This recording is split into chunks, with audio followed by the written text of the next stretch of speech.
My dad cut me off and replaced me with his new stepson, calling him Real Legacy. So I left. When he threw himself a 50th birthday. At a club I secretly own, I took the stage, exposed his fraud line by line, and ended everything. Hey Reddit, my dad always wanted a spotlight, not a son. So I stepped back, built my own life, and cut the cord. But the clowns he brought into our family weren't done performing yet. Before I get into the mess that followed, here's how it all started. My name's Daxton. I'm 24, I work in cybersecurity, and I grew up in a house where childhood wasn't really a thing.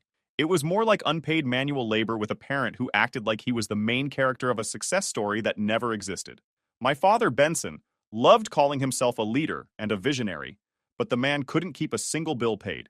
My mother spent her days trying to hold everything together while quietly accepting a life she never asked for. That was our family dynamic in one short sentence. Benson talked like he was teaching a seminar on greatness. He'd go on about discipline, mindset, legacy, all that. Meanwhile, the house looked like a starter pack for demolition training. Broken outlets, busted pipes, flickering lights, no groceries unless my mother squeezed something out of her paycheck. Half the time, the water pressure was so low, I had to use a bucket just to rinse off. Benson never fixed anything because real men don't rely on other people. He also never learned how to fix anything himself. So around the age of 10, I became the unofficial technician of the house. I learned how to reset breakers, test wires, tighten pipes, all just by watching random videos and guessing. If I didn't do it, nobody would. And Benson sure wasn't calling anyone to repair anything. He said it was a waste of money, and that I needed to toughen up. For him, school was optional unless it made him look good. When teachers said I was quiet and focused, he'd turn it into an insult. "You're too soft," he'd say. "Too sensitive. Life's not a library, kid." If I asked for a quiet place to study, he'd act like I was attacking his lifestyle. If I mentioned that the outlet in my room wasn't working again, he accused me of being ungrateful. Most kids don't have a roof. You complain too much. My mother, meanwhile, was the exhausted stabilizer of the whole operation. She worked long hours and still came home to a man who made everything harder. She had this drained look in her eyes most nights, like she was trying to remember who she used to be before life turned into damage control. She'd apologize for Benson's behavior, even when she had nothing to do with it. She cooked, cleaned, worked, and still got blamed when anything went wrong. The first major disaster I remember happened during winter. A thick cold front rolled in, the kind that cut through your clothes the second you stepped outside. One evening, the power shut off without warning. No heat, no lights, nothing. The temperature dropped so fast the inside of the house felt like the outside within an hour. My mother panicked. Benson shrugged. "It's fine," he said. "Daxton probably forgot to remind me to pay the bill." I stood there staring at him, trying to figure out how a grown man could genuinely think a 10-year-old was supposed to manage the utilities.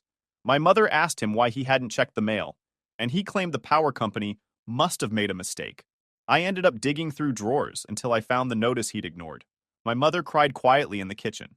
Benson paced around the living room, blaming the entire situation on everyone except himself. That was when I started understanding how he operated. His entire system relied on blaming someone else, preferably someone smaller, quieter, or too tired to fight back. I learned to stop reacting. I learned to watch instead. By the time I was 12, I just observed. I kept track of what set him off, what lies he told, when he was about to explode into one of his lectures. I watched him like someone watches a dangerous animal, not with fear, but with strategy. I wasn't growing up in a home. I was learning how to navigate a battlefield. And Benson had no idea that every time he called me weak, he was creating someone who would eventually stop needing him altogether. I was 15 when my mother died. One morning she collapsed in the kitchen, and by the time the ambulance got her to the hospital, there wasn't anything they could do. A medical complication, fast and unexpected. The kind of thing people say came out of nowhere, even though that doesn't make it feel any less real. The house changed instantly. Without her, everything she used to keep balanced fell apart. A week after the funeral, my aunt sat me down and told me my mother's will left the house in my name. I was 15 and barely understood what that meant. Benson was allowed to stay there until I was legally an adult, which sounded reasonable at the time. Mostly, I was still in shock. I wasn't thinking about property. I was thinking about how quiet the house felt without her. There was no one reminding Benson to pay bills, no one cooking, no one softening his moods. The man didn't step up. He spiraled. He started sleeping in. Some days he didn't get out of bed until noon. Other days, he left before sunrise and didn't come back until late at night. When I asked where he went, he'd mumble, trying to find peace, like he was on some spiritual retreat instead of abandoning the house. One night he said, "You think I don't see it? Trying to run this place like you're the man of the house?" I stared at him and didn't respond. I was literally the only one washing dishes, keeping track of food, and getting the mail. But in his mind, I was plotting a takeover. The part that stunned me most was how he explained the situation to other people. He told my aunt that I'd been acting out since the funeral. He told neighbors that I was difficult now and talking back. Meanwhile, the reality was that I had taken over everything he dropped. I was 15, paying bills with money I made from odd jobs because he kept forgetting. That year, I quit all after-school activities. I didn't have time. I shoveled snow in the winters, stocked shelves at a small store in the evenings, and repaired laptops for whoever needed help. I didn't do it because I wanted extra cash. I did it because the house literally didn't function otherwise. Fitness came next. I started lifting because I needed something that felt like progress. The gym was the only place where effort matched results. Nobody criticized me for being quiet there. Nobody told me I was too sensitive. I added muscle fast. Not because I wanted attention, but because feeling physically strong made life feel manageable. At home, Benson drifted further into his own world. He'd lecture me about discipline while standing in a kitchen he hadn't cleaned in months. He'd accuse me of changing the energy whenever he felt uncomfortable. But the breaking point came on my 16th birthday. I came home from school expecting nothing fancy, just maybe a simple acknowledgement. Benson was sitting on the couch scrolling through his phone. He didn't look up. I stood there and said, "Do you know what today is?" He sighed like I was bothering him. "You don't deserve a birthday this year, Daxton. You've been dragging the energy of this house down." That was the entire conversation. No gift, no card, no attempt at a meal, not even a happy birthday. Just an accusation that I had somehow ruined the atmosphere of a place only he was responsible for destroying. I went to my room and sat on the floor. He wasn't going to change. He wasn't going to step up. He wasn't going to recognize anything I did or didn't do. He would always be the hero in his own story, and I would always be the problem. That night, I cooked dinner because he didn't. I washed dishes because he wouldn't. I took out the trash because it was overflowing. And while doing all that, something inside me finally snapped. Not loudly, but quietly. Clean. Final. The first real break in the connection between us. I stopped trying to impress him. I stopped waiting for approval. I stopped imagining there would ever be a moment where he'd look at me and say he was proud. From that point on, everything I did was for survival. Simple and direct. If the house functioned, it was because of me. Benson wasn't a father anymore. He was just someone I lived with until I could leave. A background figure who blamed me for everything he didn't do. And once I accepted that, I stopped trying to fix him the way I fixed the rest of the house. I focused on myself instead. By then, I already knew the house was mine on paper. I just hadn't felt like I had any real power inside it. 6 months after my mother's funeral, Benson walked into the house acting like he'd discovered a miracle. Behind him stood a woman named Ariana, who introduced herself as an energy healer.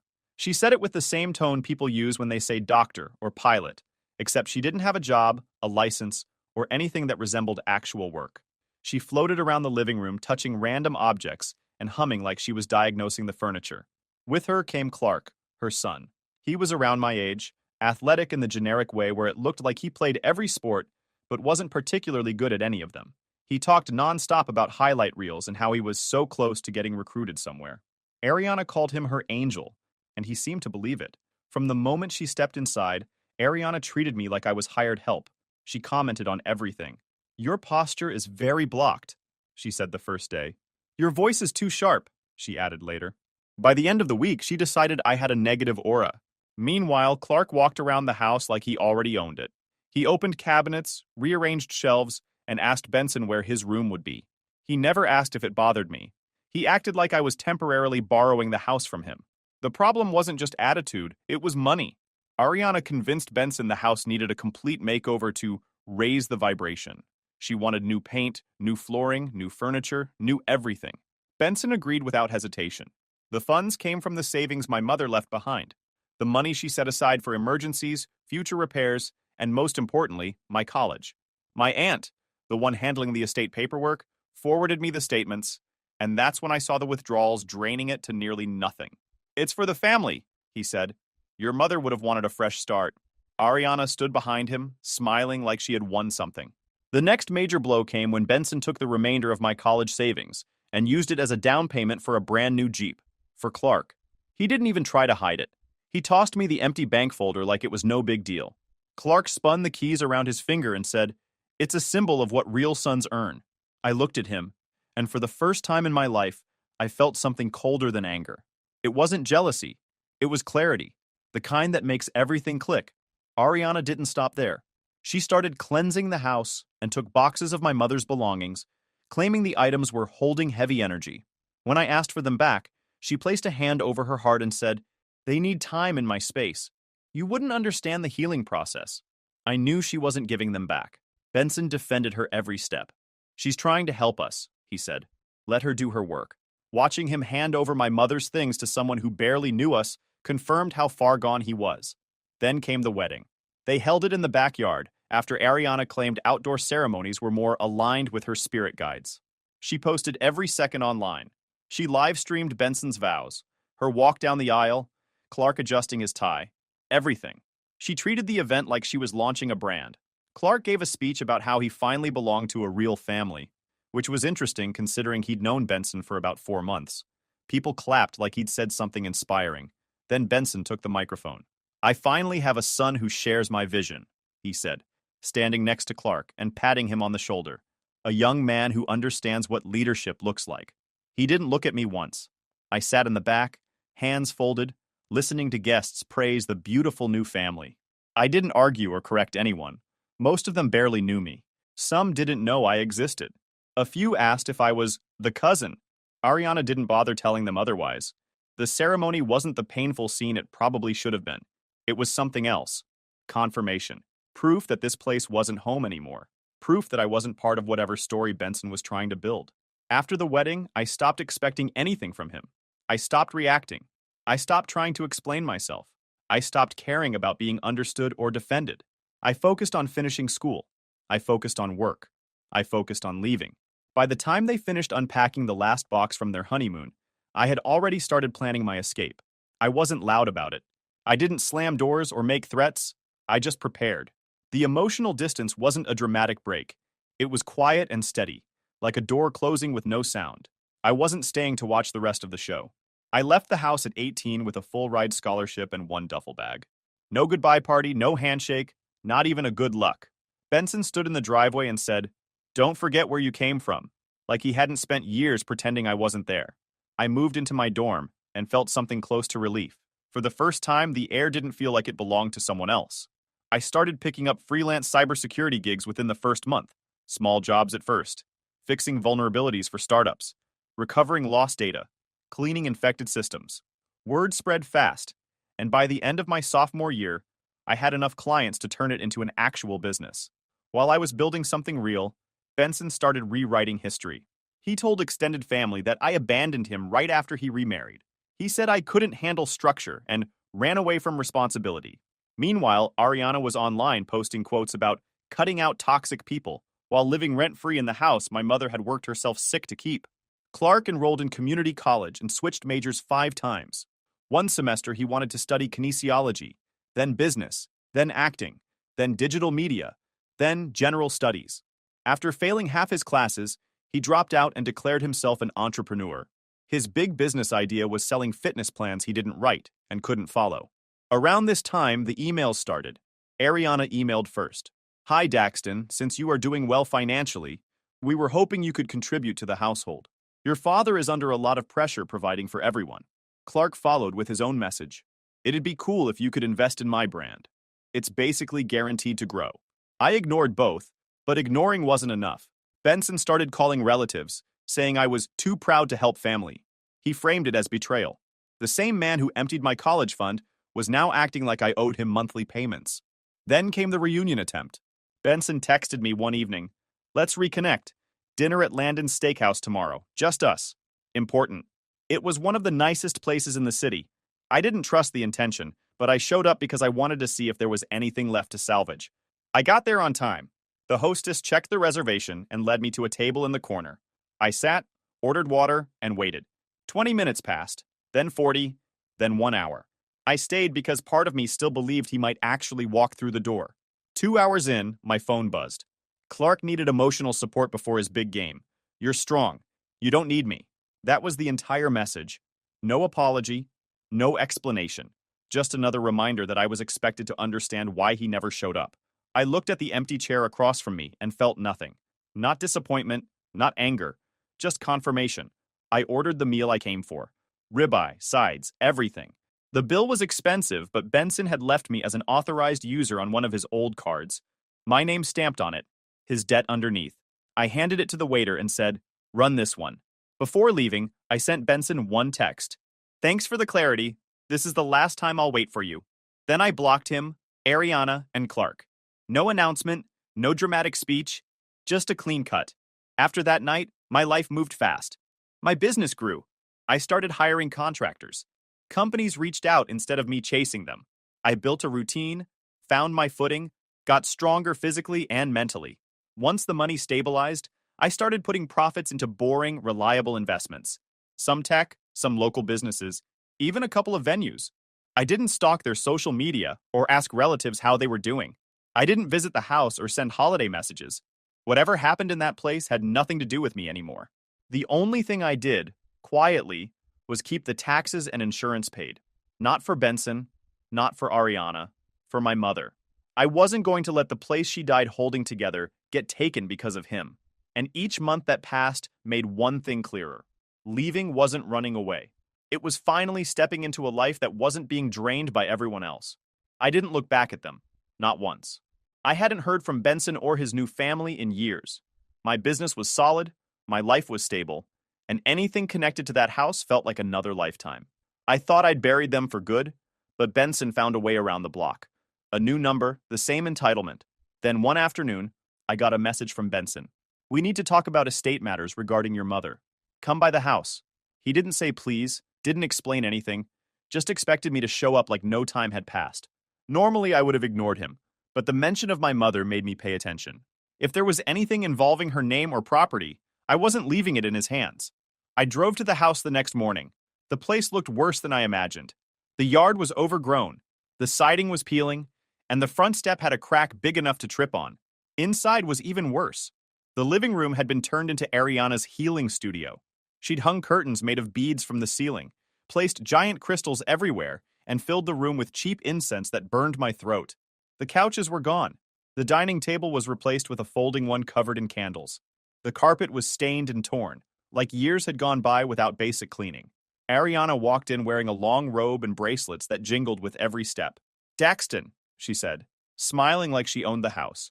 "Your energy is very restless." "My energy is fine," I replied. "Where's Benson?" She gestured toward the hallway. "In the office. But before you talk to him, we need to discuss something important about your mother's belongings." I didn't answer. Instead, I walked down the hall and opened what used to be my room. The door stuck for a moment, and when it finally opened, I saw the damage. Clark had moved in. The walls were covered in posters. The bed frame was broken. The closet door was off its hinges. My old shelves were smashed, and a pile of dirty clothes filled the corner. The carpet had a massive stain in the center, and the window blinds were bent out of shape. Clark stepped out of the adjoining bathroom shirtless, flexing at his reflection. He didn't look surprised to see me. "Oh, hey," he said casually. "Didn't know you were coming. You like what I did with the room?" "It looks destroyed," I said. He shrugged. "Used it for filming auditions. The lighting was better in here. Anyway, I've been getting callbacks, reality show stuff. If you want to invest in my brand, now's the time." He said it like I was missing a golden opportunity. I didn't bother responding.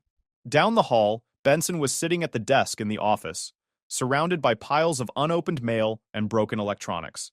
He looked older, but not wiser. He sat up straighter when he saw me. "Glad you finally came," he said. "We need to talk about the house." I folded my arms. "What about it?" He cleared his throat. "Well, with Ariana and Clark here and you off doing your thing, the ownership is confusing. It makes the dynamic weird. I think it's best if you sign the house over." I stared at him. "You want me to sign over the house my mother paid for?"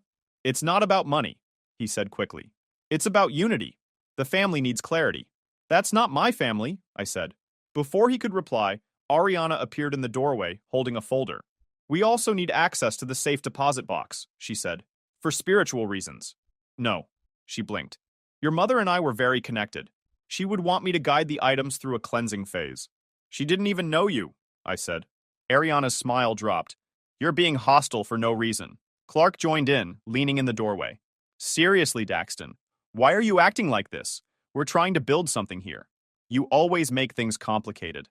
I looked at all three of them and felt something settle in my chest. Not anger, just understanding. They weren't confused. They weren't overwhelmed. They were opportunists, waiting for the right moment. They thought I was still the quiet kid in the corner who fixed things and kept his head down. Benson spread his hands. Son, we're asking for help. Family helps each other. I kept my voice steady. I'm not signing anything. I'm not giving you access to anything. And the house stays exactly where it is. Ariana scoffed. Selfish. Just like your energy. Clark crossed his arms. No wonder Dad says you're impossible to deal with. Benson leaned back like he was tired of trying. Daxton, you're being ungrateful. After everything we've done, you haven't done anything, I cut in.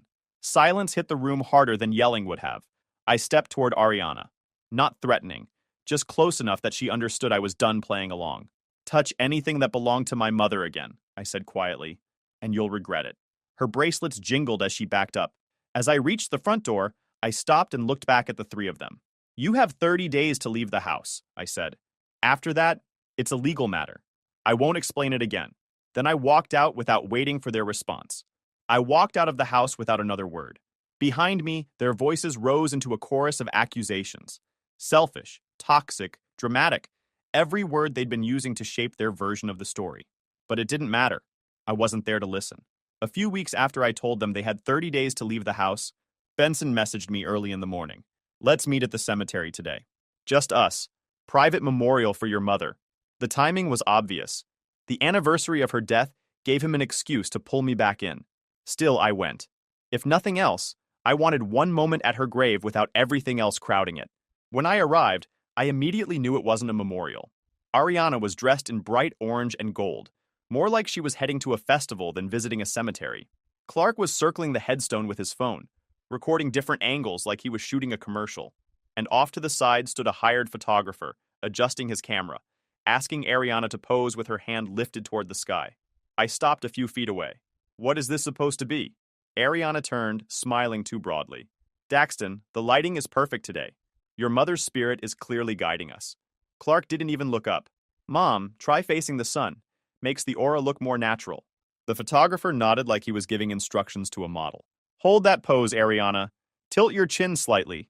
I looked at Benson, who stood leaning against a tree with his arms crossed, acting like this was normal. He didn't look apologetic, just irritated that I interrupted their setup.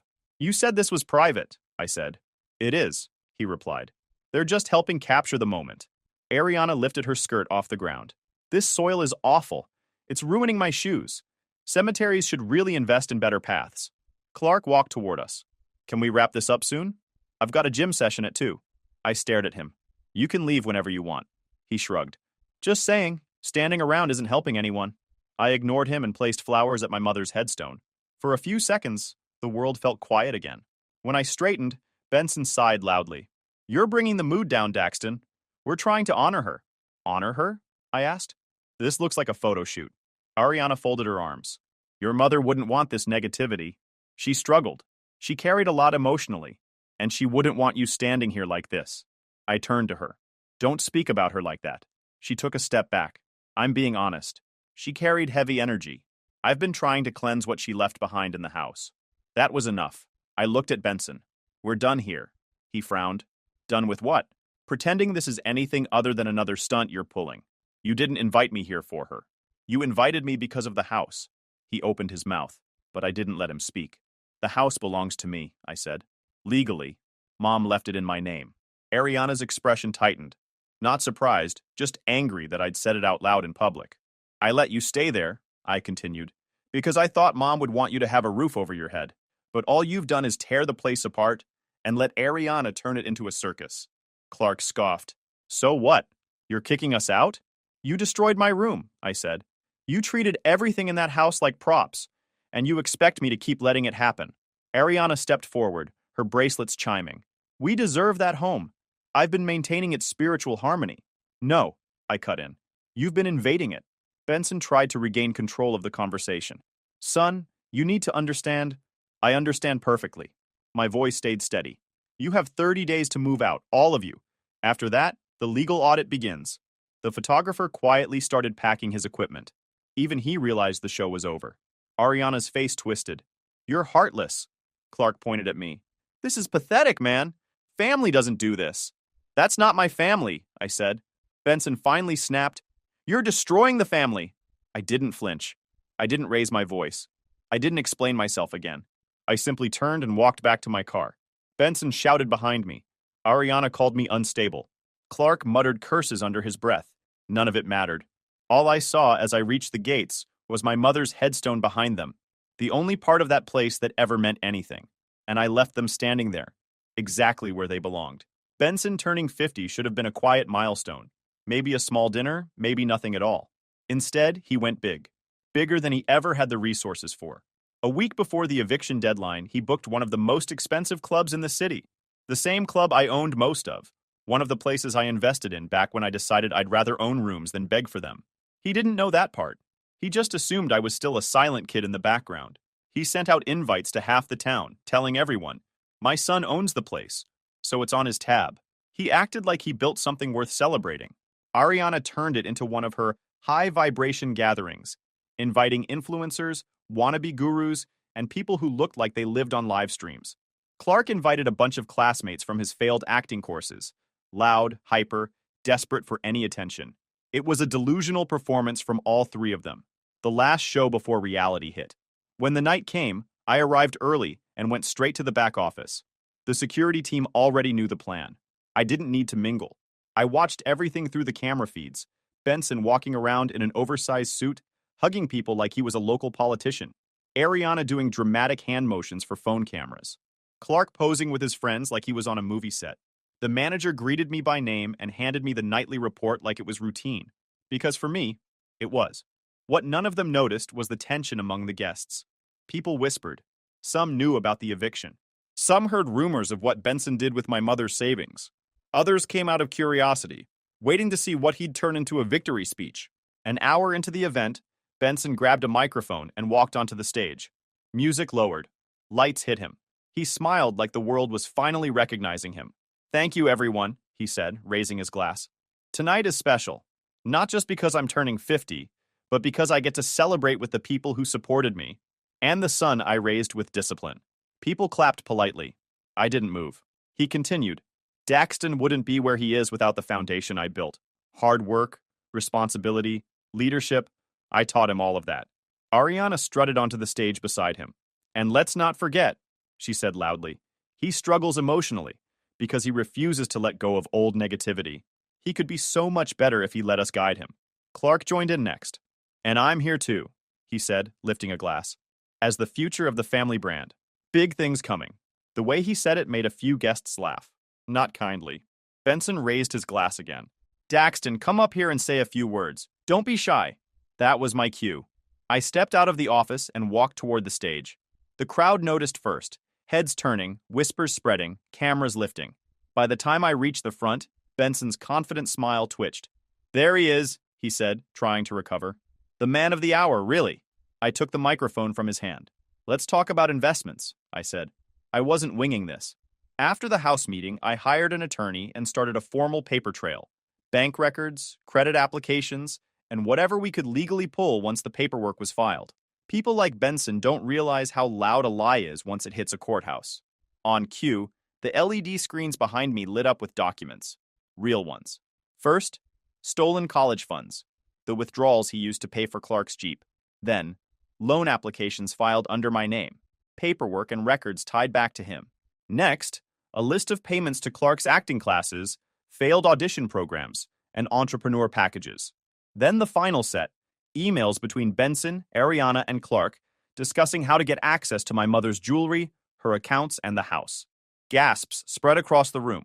Conversations died instantly. Phones came out. Benson froze. Ariana's smile vanished. Clark looked like he forgot how to breathe. I didn't raise my voice. I didn't drag it out.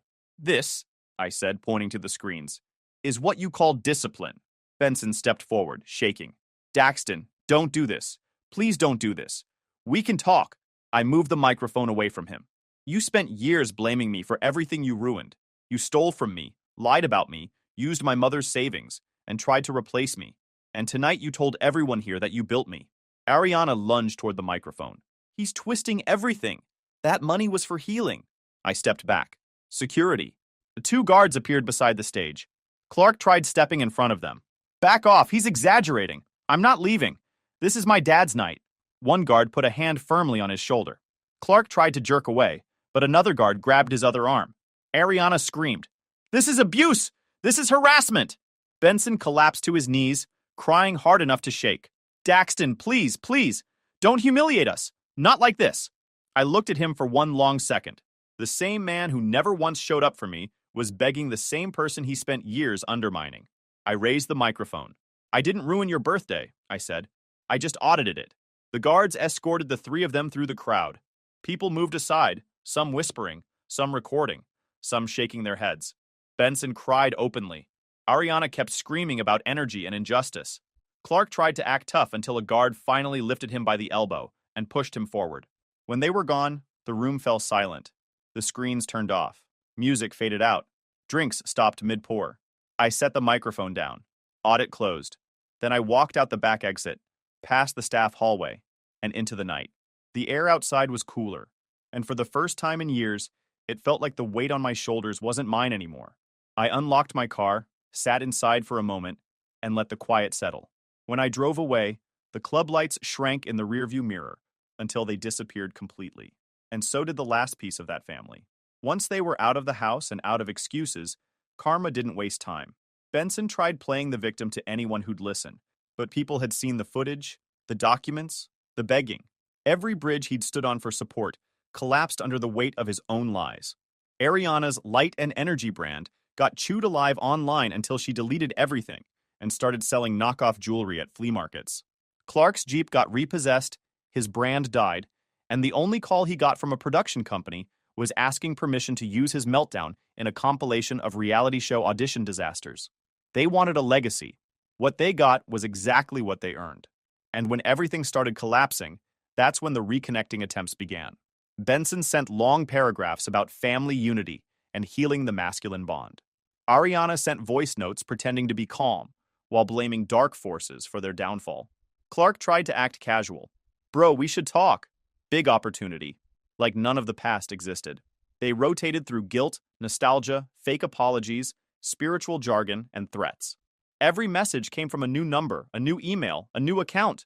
I didn't open any of them. Not a single one. Without someone to siphon from, they spiraled the way parasites do when the host walks away. They wanted a legacy, a dynasty, a story where I stayed in the background while they stood in the spotlight. What they got was exactly what they earned. And the silence they received in return was the loudest truth they'd ever been given. If you enjoyed this video, please hit that subscribe button. It really helps the channel and help us bring you more and better stories. Thanks.